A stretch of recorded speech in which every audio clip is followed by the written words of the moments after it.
Welcome everyone to Coaching in a Session. My name is Michael Rearden, and I'll be your mindset coach today. And today we're going to be talking about, does changing your mindset really affect your life? It's one of the many skepticisms I get when people call me and they say, does this really work? Well, depends. Do you want it to work? Because if you're going to get in the way to that mindset shift, then for you, it might not work. But if you're open and you're willing to allow change in your life, anything can be possible. So that's what we're going to be talking about and breaking down today. If you're new to the channel, make sure to like, comment, and subscribe, and to always share this video and our audio to help build a community of like-minded individuals that have a positive mindset and aim to reach a better tomorrow. Now, getting into why changing your mindset, right? There has to be a motive. Because if we don't have that motive to change our mindset, we're not going to push ourselves to get there. Many people think that they can just wake up one day and my mindset changed. The brain is not going to do that. As much as I wish that was possible, the brain has to either have a trauma or a realization somehow. The good thing is that the trauma doesn't have to be anything severe. Maybe you stubbed your toe, a moment of pain. But if you lost someone that you love dearly, if you had a change in career because you were fired or lost your job, or if you're going bankrupt, those type of traumas are a big wake-up call for many people. And those people come to me after the fact. So I have a lot of damage mitigation that has to happen in our initial month of coaching.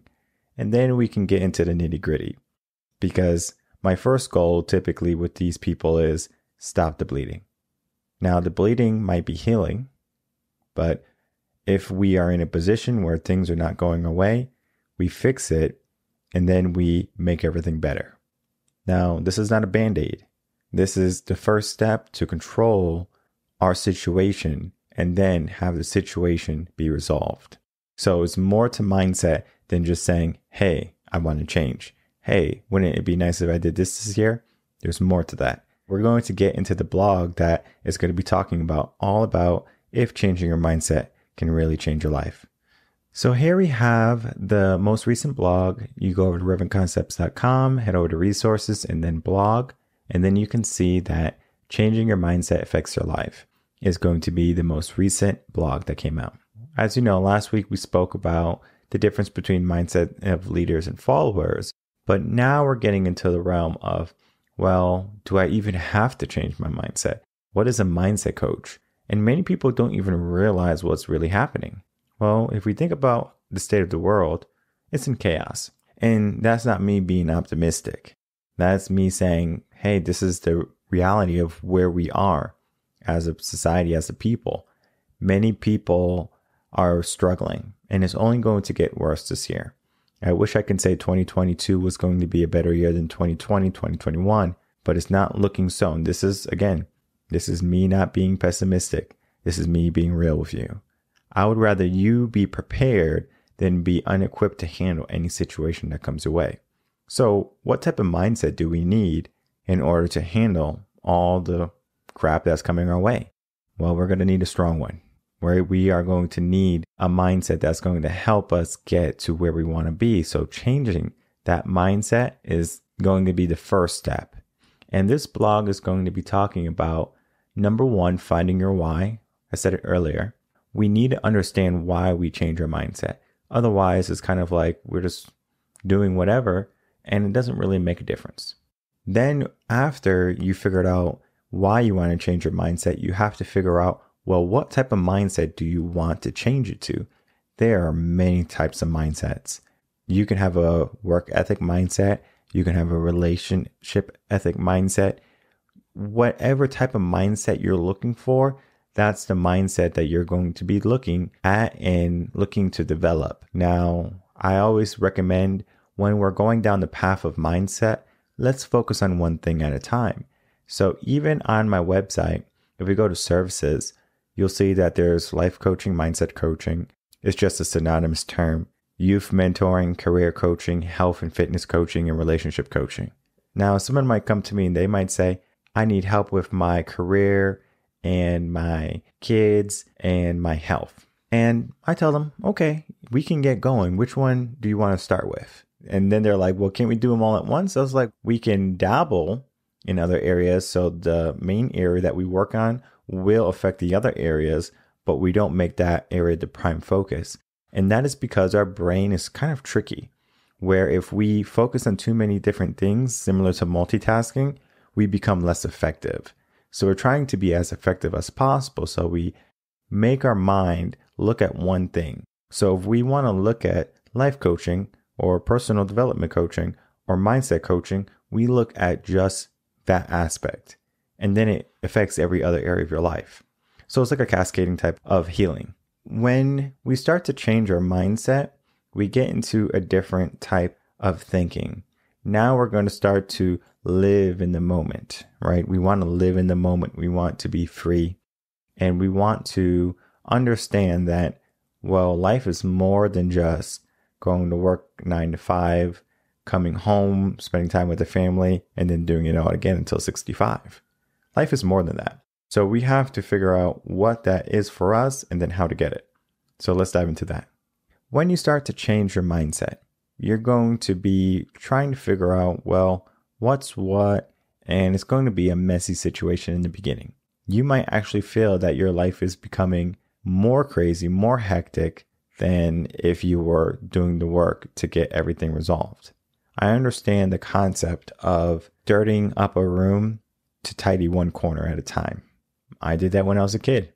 When I had to clean my room, the open space was pretty clean, but there was maybe clothes in a corner, books in a corner, papers in a corner, whatever. It was a lot more work that needed to be fixed, and the room couldn't be cleaned with me just looking at, okay, well, let me get all the clothes, and then I'm walking around the room getting all the clothes. It was me, so, okay, let me start in one corner and then throw everything in the open space, make this corner as perfect as possible, and then do chunking. So think of a square or a square foot of a room, whatever you want, and just make, okay, this is 1 foot square, and every 1 foot square, you want to make sure it's perfect. So that's what I did for the room. And it took quite some time. It would take me sometimes hour, 2 hours to clean my room. I don't have to live like that anymore because I don't allow my home to get that way. But when I was younger, I had to realize that I don't clean my room just by saying, okay, well, I'm going to get all the clothes first. Then I'm going to pick up all the papers. Then I'm going to vacuum. There's a certain order. Because if I have a list of how to clean a room, and if I say you have to vacuum, you have to dust, you have to pick up all the dirty laundry, you have to put all the papers and gubbins away in their rightful place, you might vacuum first. So you're vacuuming up all your clothes, all your objects on the floor. The floor is not clean yet. So there's a process that has to happen, right? We have to be able to follow through with what is appropriate initially. And when we change our mindset, we do have to understand that there's going to be a right step initially, and then there's going to be a wrong step initially. Depending on where you are, we will look at which step you need to take. Now, you can be hard on yourself or you can be easy on yourself, doesn't matter. But what we're looking for is, do we need to do a complete overhaul, toss everything out and start over? Or can we salvage some of the things that you have already done and then go from there? Sometimes people feel like they can salvage things that are unsalvageable. And they will feel a certain way because they're trying to keep everything, but everything that they have is not appropriate for what we're doing or what we're trying to change our life to. Similar to if you wanted to lose weight. Maybe you have a lot of potato chips, ice cream in the home, and now all of a sudden you're like, okay, I'm going to lose some weight. I want to lose some weight. How do I do that? All right, I got to stop eating potato chips, ice cream, pizza, all that stuff. So what do? Do we just throw all the food away in our home and say, okay, well, getting rid of all the chips, getting rid of all this? You can do that, right? Because if it's there, it's going to be a bigger distraction for me. I know if I have some ice cream in the freezer, it's going to be more tempting than if I didn't have ice cream in the freezer. Because if I wanted something sweet or something cold, I can say, well, let me get some water. Versus, oh, I got ice cream. That's an easier option for me. So I always choose to make sure my home is filled with things that I can eat, that I can enjoy, that are also healthy. So it's similar to the same concept of cleaning one corner of the room, where now my kitchen is one corner of the mind, one corner of the home that doesn't have those negative things or those sweets or those salty, savory snacks that make me unhealthy. Our mind is the same way when we put in different things. We might be thinking in a certain manner, whether it be by watching social media, news, the podcasts or books we listen to, the blog articles we read. All of those different things are going to have an impact on our mind. Now, we might not think it does because we enjoy it, but it does. So if you're watching maybe a news network or something happening in the world around you that is not positive or uplifting, then you're going to start to think about that. You're going to start to weigh heavy on what had just happened or what you just saw. We have to understand, if we fill our life with positive things can start to happen in our life. And I'm not saying you can't get lucky, right? You might be able to get lucky and then a negative thing happens in your life and you're like, okay, well, whatever. I'm not going to be negative because of that. Or you might be thinking negative and something bad happens and you just say, well, it was always meant to be this way. That's just how I think. We don't have to be in a certain state of mind per se to get things. Luck is always a factor, but luck shouldn't be our factor. And I think sometimes people misunderstand what mindset is. Mindset is going to be looking at the quality of your thoughts. How good are they? Are they good? Are they helpful? If you had a team, maybe you're a landscaper, and then we can talk about business later. And you're a landscaper and you had a team of people who would do the lawn work, the weeding, all of the different things that the landscape team does. Do you want someone who's going to be a good worker or someone who's going to be a lazy worker? I think you're going to probably want someone who's a good worker, right? And our mind can be that good worker or that lazy worker. Most of the time, our mind is naturally lazy. So that means our mind wants to be that lazy worker. And we have to basically kick our mind in the butt saying, hey, we're not going to be lazy today. So get up and start acting right. So it all depends on how your thoughts are flowing through your mind. Are they good thoughts or are they poor thoughts, right? Good choices, poor choices. We want to start to fill our life with better choices. And that's what I help people do as a mindset coach, where I'm able to see their life, ask them what they would like, really dive deep into figure out their why, and then I recommend certain ways that we can get to that goal. Now, of course, you don't have to listen to me, but then what's the point of hiring me, right? What I'm offering you is the best course of action to get to your goal. I'm also looking at your obstacles, your roadblocks, who you are as a person, the quality of your mind, how your mind is going, because when you start that change, one big hurdle that many people have to get over is that our mind is going to be fighting us, especially when we're about to make the shift to a new mindset. That old mindset is afraid to let go of our conscious thoughts. So we're thinking about our old way and we're trying to get to the new way. And as long as people are holding on to the old part of them, they can never create space for the new part of them. So it's kind of like you have to be brave in order to get mindset coaching. You have to be willing to let go of what you were to have a new type of person per se. And that uncertainty is not helpful for the brain because the brain is like, this is uncertain. I don't think this is going to work. And it's not about the money because you can always make more money. You can always get more money for coaching. It's more so of, will this put me in a place that's going to be worse? Now, I almost act like a fiduciary too. I don't put anyone in a place that's going to be worse. I will tell you that I do demand good work ethic. So I'm going to challenge you every single day, every single week. So expect to show up. If you don't show up, then it's kind of like, well, let's take a look again. What's going on? You told me last week you want this, but this week we're not doing everything that we're supposed to. And they might come in and they might come up with some excuses and they say, oh, well, I was busy with work and, blah, blah, blah. Thank you for all those excuses. They're not helpful. Then I give them excuses. If they're a follower or a leader, depending on that type of mindset, they get different excuses. Followers are typically easier to explain than leaders. A follower, I would say, so you would go to your boss and say, hey boss, I can't come into work today. Can you do all the work for me, please? Probably the boss is going to say, what's wrong with you? No, I'm not going to do the work for you. Either do the work or I'm going to find someone who can do the work. Keep your job or lose your job. A little bit different for leaders. For a leader, we just have to understand their motives, the reasons why they are leaders, what their goal is.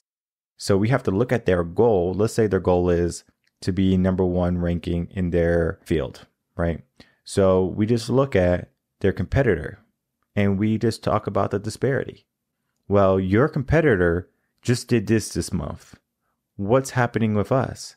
You just told me that you couldn't do something.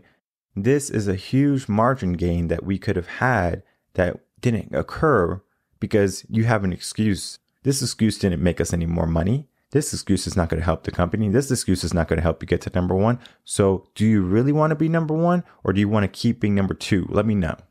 Maybe a little bit of rough around the edges, right? But they need that. A leader needs that. They need that kick in the butt because typically the people who follow them won't. So they need someone to hold them accountable. Changing your mindset is not so much 1, 2, 3, easy peasy, lemon squeezy. It's going to take a lot of work. It's going to take a lot of effort. We have to dive deep into that energy pool and give every bit we got. But the outcome, that could be whatever we want. It could be abundance. It could be success. It could be happiness, whatever you want. That can be the end result of the mindset. But just because we got there, it doesn't mean it stays there. That's a destination that will never be reached mentally, because happiness is always short-lived. Happiness actually survives less than our negative counterparts. So I would actually be negative longer than I will be happy, because the things that make us happy eventually become dull. The endorphins that our brain typically sends to us, not as powerful, not as much.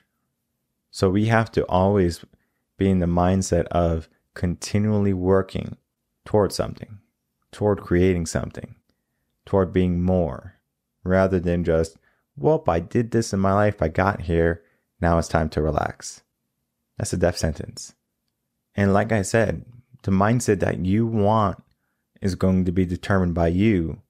And then that mindset will most likely change your current circumstances. Now, I can almost guarantee if you have a lazy mindset, you can keep a lazy mindset and your circumstances probably won't change much. Now, as you get older, you will notice a huge change and regret starting to seep in. We can avoid all that regret. We can avoid all that trouble, but we have to act today.